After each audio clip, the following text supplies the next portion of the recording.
Hola a todos, bienvenidos a su clase de español, noveno grado. Estamos en la semana número 2 del tercer parcial y nuestro año escolar pues ya va bien adentro, más de la mitad, así que sigamos adelante en este proceso para que podamos terminar nuestro año con éxito.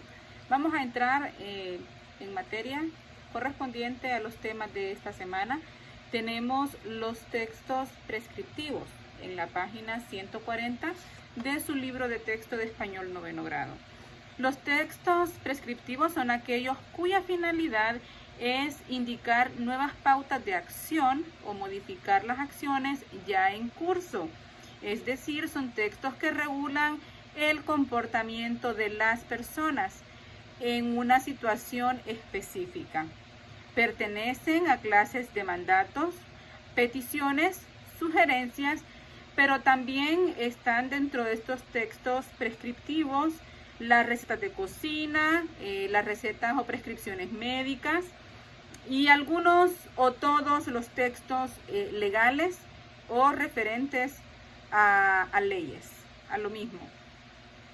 Estos textos tienen una clasificación, se dividen en textos instructivos y textos normativos. Los instructivos constituyen una serie de pasos que se elaboran a partir de la finalidad que se persigue o el objeto o propósito del mismo, ya sea aprender una receta de cocina, comprender el funcionamiento de un aparato electrónico o electrodoméstico, señales de tránsito, dar a conocer algún uso determinado de cualquier objeto. En cambio, los textos normativos, como su término lo dice, son los que recogen o dan órdenes, los que el emisor pretende regular el comportamiento del receptor. Estos incluyen las leyes y los reglamentos. Por ejemplo, nosotros tenemos en la escuela un reglamento escolar donde dice tanto sus derechos como estudiante como sus deberes. También hay regulaciones para los docentes, para el personal administrativo del instituto y todo el registro de las faltas graves, faltas no graves, lo que puede causar una expulsión de la institución. Todo este contenido lo tiene el reglamento estudiantil. También tenemos, por ejemplo, la ley de municipalidades, que es la que regula nuestro municipio. Ahí nos dan las pautas sobre las tasas o impuestos que nosotros como ciudadanos de este municipio, vecinos de este municipio, debemos pagar. Hay regulaciones de todo tipo, de tránsito, qué tipo de negocios se pueden establecer, están las prohibiciones. Esto en cuanto al comportamiento comercial y el comportamiento que debe de tener el ciudadano en sí de este municipio. ¿Qué otra ley podemos mencionar? A grosso modo, la Constitución de la República, que es la que garantiza nuestros derechos y nuestras obligaciones como hondureños. Vamos a ver más adelante un poquito sobre los textos normativos. Solo quería establecer la diferencia, que los normativos son aquellos textos legales. En cambio, los instructivos son los que nos dicen paso a paso cómo lograr un propósito o un fin. Ahora, estos textos prescriptivos, ya sean normativos o instructivos, tienen características. La primera es que utiliza la función apelativa del lenguaje para influir en el comportamiento de las personas, es decir, nos regula nuestro accionar. También emplean la función referencial, ya que se proporciona información acerca de la actividad realizada.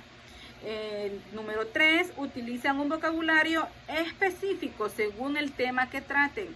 Es decir, en un instructivo usted no va a encontrar términos legales, pero en un texto legal sí va a tener palabras relacionadas al derecho o a la normativa legal. Número 4, presentan enunciados claros, precisos, congruentes y sin ambigüedad. Recuerden que este término lo estamos utilizando al momento que ustedes dan las respuestas. ¿Esto qué significa ambigüedad? Pues que usted no esté ahí dándole vueltas al mismo punto o que sea demasiado específico, que no tenga coherencia lo que usted está diciendo. Entonces, todo esto se evita al momento de hacer textos prescriptivos.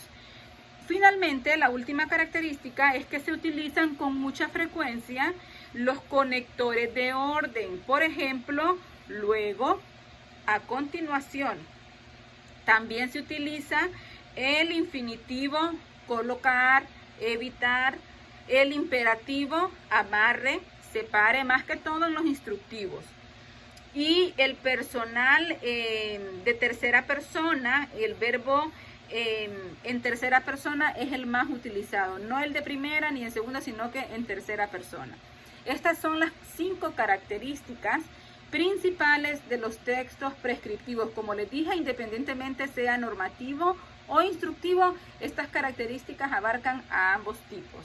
Vamos a hablar un poquito más de los textos jurídicos, ya que de los instructivos pues lo entendemos completamente, que son aquellos que nos dan las pautas para poder hacer una receta de comida, una receta médica, cómo usar un aparato, ya sea electrónico o manual. Vamos a ver ahora los jurídicos, porque aquí el tema es un poquito más amplio. Pues les decía que debe incluir una sentencia, una ley o decreto, un anteproyecto, un proyecto. Todo este tipo de documentos o de textos están bajo la clasificación jurídica, con la finalidad de que de regular las acciones y la vida social de las personas. Algunas de las características de los textos jurídicos son el empleo de fórmulas arcaicas como la expresión autojudicial. En lugar de expediente judicial también se utilizan tecnicismos y cultismos, es decir, el lenguaje utilizado aquí es un lenguaje técnico científico. Recordemos en nuestras clases pasadas que mencionábamos que el lenguaje técnico científico es aquel lenguaje especializado en una materia. Pues aquí se utiliza el lenguaje técnico científico legal. Uso frecuente de latinismos, ejemplos como abogado, autio legis, que significa acción legal. Utilización de tratamientos honoríficos con sentido reverencial, por ejemplo, ilustrísimo señor, presidente, su excelencia, etc. Práctica habitual del discurso argumentativo o expositivo según sea el caso. Por ejemplo, tenemos las sentencias judiciales, que predomina la argumentación. En cambio, la ley se hace uso de la exposición y con la finalidad de informar o de informar las especificaciones que le van a regular sus conductas en diferentes áreas. Ahí tenemos un ejemplo de la importancia de la Constitución de la República, que es la ley macro que nos rige o la ley que está por sobre todas las demás. Vamos a ver ahora el tema número 2, página 142, la canción. Ya cambiando totalmente, dándole vuelta a la página, la canción es una composición lírica y musical, culta o popular, creada en sus orígenes para ser cantada, aunque a lo largo de la historia ha perdurado solo como texto escrito.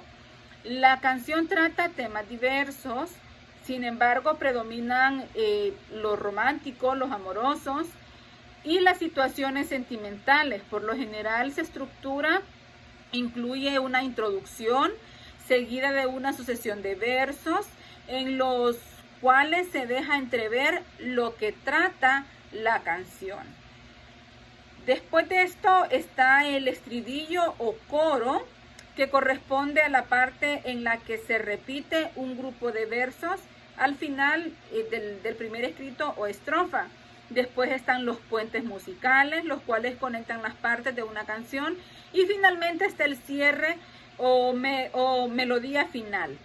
Algunos tipos de canciones son las canciones de consumo y la canción de trova. Vamos a centrarnos en estos dos, que son los que nos da a conocer el libro de texto. La canción de consumo es la canción, es una variación de la canción actual, de las canciones populares. Su objetivo es el entretenimiento de masas. Es como todas esas canciones populares que nosotros escuchamos, que ahora hay tanta diversidad de géneros, tanto que muchas veces ya deja de ser música en sí y es más ruido que otra cosa, ¿verdad? Dice que no es preciso que los intérpretes sean autores de la música y letra, es decir, el que la interpreta o el cantante no precisamente tuvo que haber compuesto lo que está cantando, sino que lo pudo haber hecho otra persona. Es usual que sean de contenidos sencillos y comprensibles.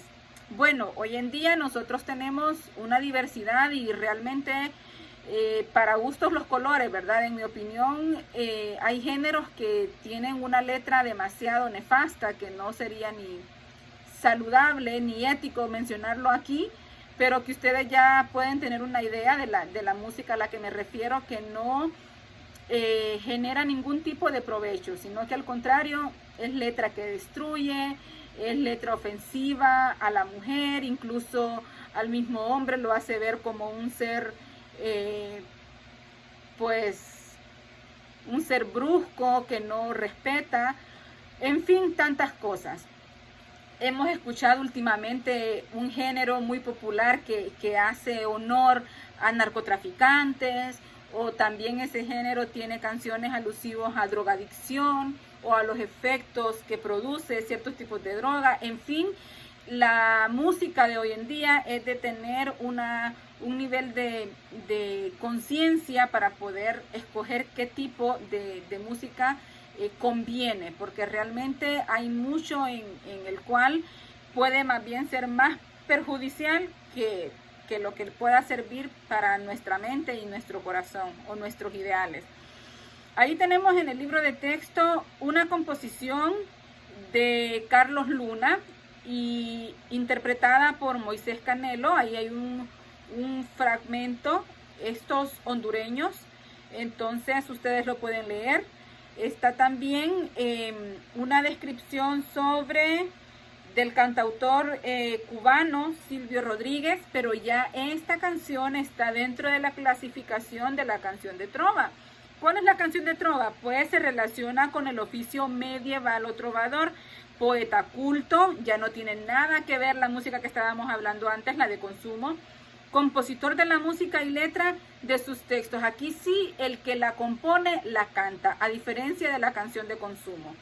Como su género es lírico, es una poesía compuesta para ser cantada. Sus temas siempre se han movido entre el amor y los sentimientos y la crítica social. Utiliza más figuras retóricas como las metáforas o imágenes, ya que están dirigidas a un público de mayor dominio del lenguaje poético, es decir, no a cualquiera, o no entraría aquí para nada los cantantes del momento, de ahorita que escuchamos de género reggaetón, ¿verdad? Porque para empezar tienen que ser los compositores de la misma música, y estos cantantes pues no les llega el intelecto ni para eso.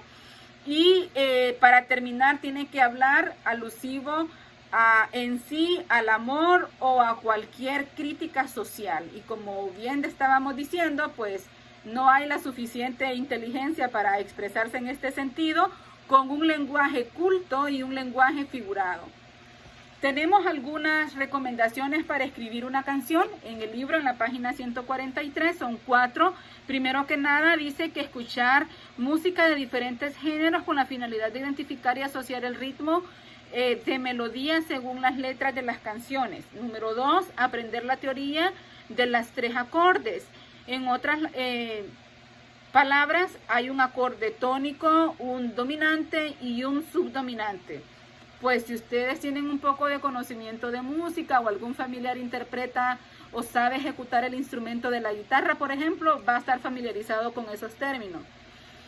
Conocer las partes en las que se estructura una canción, como por ejemplo la introducción, el estribillo y el puente musical y el cierre, que ya los habíamos mencionado anteriormente, por medio de las cuales se evidencia un orden de las ideas y el mensaje se comprende fácilmente. Y finalmente, la última característica es que en una composición artística es muy importante la inspiración, ya que representa un estímulo o una motivación en la que el compositor logra plasmar sus ideas, y de esta forma pues persuade a su público o lo convence a través de la letra o la composición que hace. dejando el tema de la canción, creo que algunos no estarían de acuerdo con mis opiniones, vamos a ver el tema 3 para esta semana en la página 144 sobre las palabras homónimas. Las palabras homónimas son las que se pronuncian igual, pero que hacen una diferencia en cuanto a su forma, categoría gramatical o significado. Estas palabras tienen un origen distinto. Por este motivo, en el diccionario aparecen en entradas diferentes. Y ya vamos a ver ahorita justamente por qué. Tenemos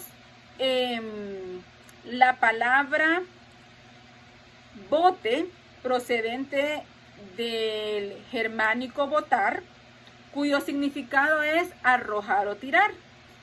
Y también tenemos bote, que procede del inglés boat, algo así, me corrigen los que son bilingües, con el significado de embarcación pequeña.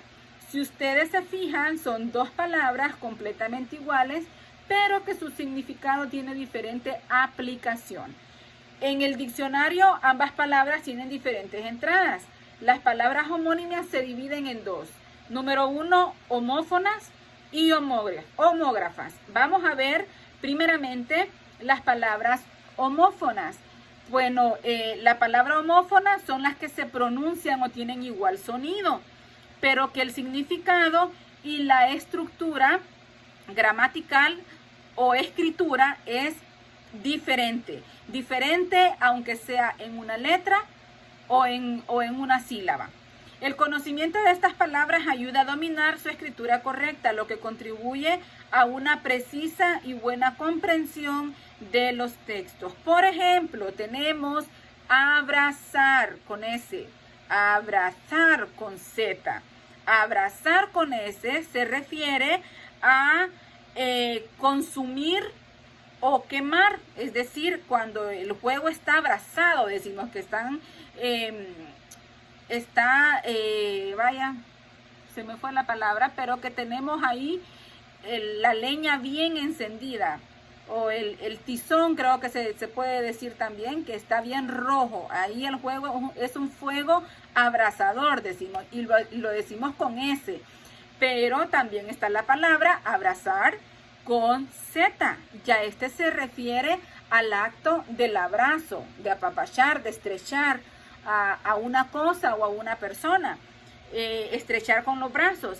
Entonces vemos que suenan igual, pero tienen una diferencia de escritura. ¿Cuál es? La Z y la S. Y esa letra hace el cambio en el significado.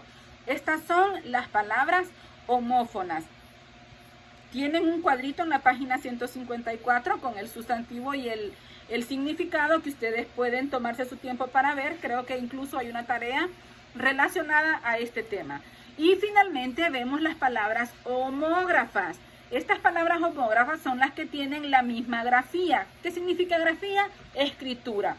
Y por tanto se pronuncian igual y tienen diferentes significados. En algunos casos, 2 y hasta 3 significados diferentes. Por ejemplo, tenemos la palabra vino con V. Se refiere al verbo venir, vino, y vino también al jugo de uva fermentado. Vemos entonces, o a la bebida, para que me entiendan un poco mejor.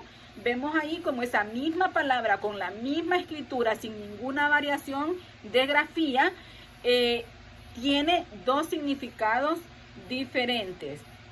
Tenemos la palabra hojas. La palabra hoja puede ser de un árbol o la hoja de un libro, y vemos también que se escribe exactamente igual y se puede aplicar a dos significados. Banco, está el banco de sentarse con B y el banco también con B de la agencia que guarda sus ahorros, agencia bancaria. Vemos que una institución bancaria sería la palabra correcta. Ahí vemos que se refiere tanto al asiento o a la institución bancaria. Estas son las palabras homógrafas, sonido igual, completamente igual, escritura o grafía igual, pero diferentes significados.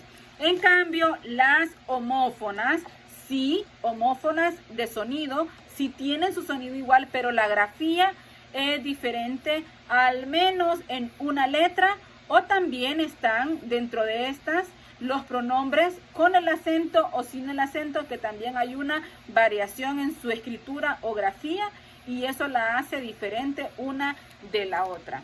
Estos han sido los temas de esta semana. Si tienen cualquier duda o pregunta, háganmelo saber y con gusto vamos a tratar de aprender juntos y crecer juntos intelectualmente en el conocimiento de nuestro idioma. Un saludo para todos. Muchas gracias.